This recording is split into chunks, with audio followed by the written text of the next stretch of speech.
Welcome back to the reading I'm A.S.S, a Suicide Survivor by M.J. Forrest. You can pick up your own copy through Amazon if you would like. Now to continue on, we talked about there was a thin ballet instructor named Anna, a thin hairstylist named Bella, and a pharmacist named Phyllis. Let's continue. The sheriff and his two deputies were all single and looked so much alike that people often mistook them for one of the others if they weren't all together. All three had light brown hair parted to the side, all three wore black shoes with their uniform, and all three walked as though they had been on a horse for a good long time. They were all bow-legged. All of them were just 6 feet tall with a medium strong build. To make it a little easier for the townspeople, the sheriff wore his uniform all the time, which was different than the other two, and one of the deputies wore a goatee. Their nicknames were Shooter, Pen, and Pistol, respectively. Shooter, the sheriff, had won many blue ribbons in the shooting contests that the county would have every year. That is where he got his nickname. Pen got his nickname from writing in the local paper. And Pistol got his nickname from always carrying 2 pistols in holsters like the cowboys did in the Old West. The sheriff had his own 3-bedroom house on the road a ways, and the 2 deputies shared a 2-bedroom rental from the farmer down the road near the barn. On some days, you could just smell those farm animals. It wasn't too pleasant, but the rent was relatively cheap, and they tried to be gone a lot. 4 brothers owned and operated the knife shop.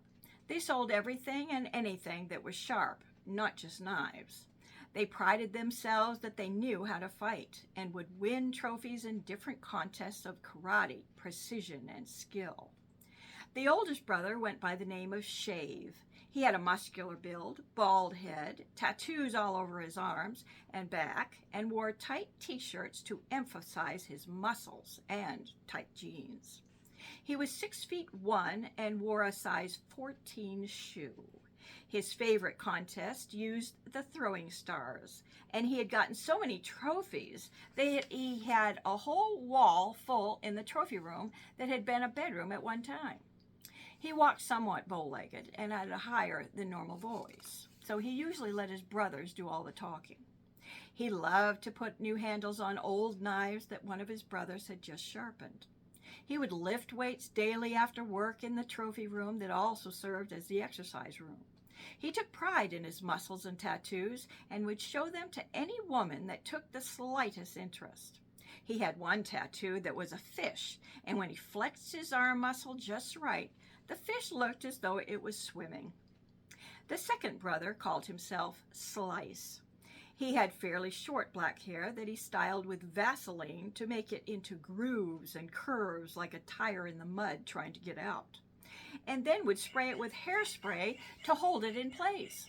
He would do that every morning, much to the frustration of his brothers, for he stayed the longest in the bathroom and made them late to open their shops many times.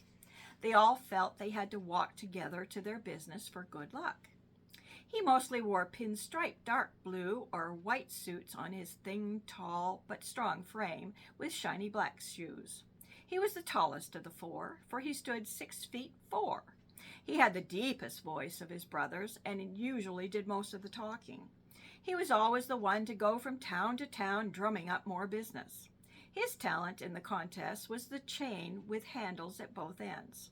He had gotten his fair share of trophies as well, and he had 2 full shelves and working on his 3rd.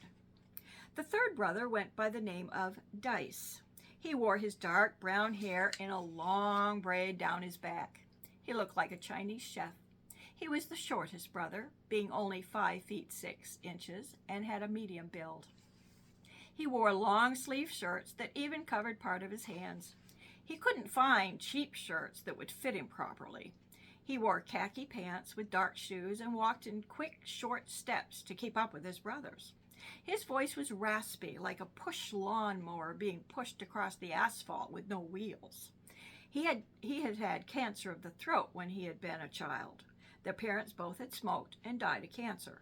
The doctors had said that the boys were very lucky to only have one of them had gotten cancer. For the secondhand smoke from their parents could have been deadly for all of them. He usually kept quiet in most discussions. His talent in the contest was the plain sticks. Not many could get near him when he got them twisting and twirling.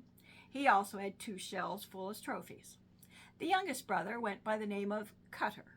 He wore his hand in dreadlocks. His brother didn't like that at all because it usually smelled. He didn't wash it that often, and they weren't of that origin. Cutter said that he didn't wash it that often because it was such a big job and he wore it that way to stand out in a crowd.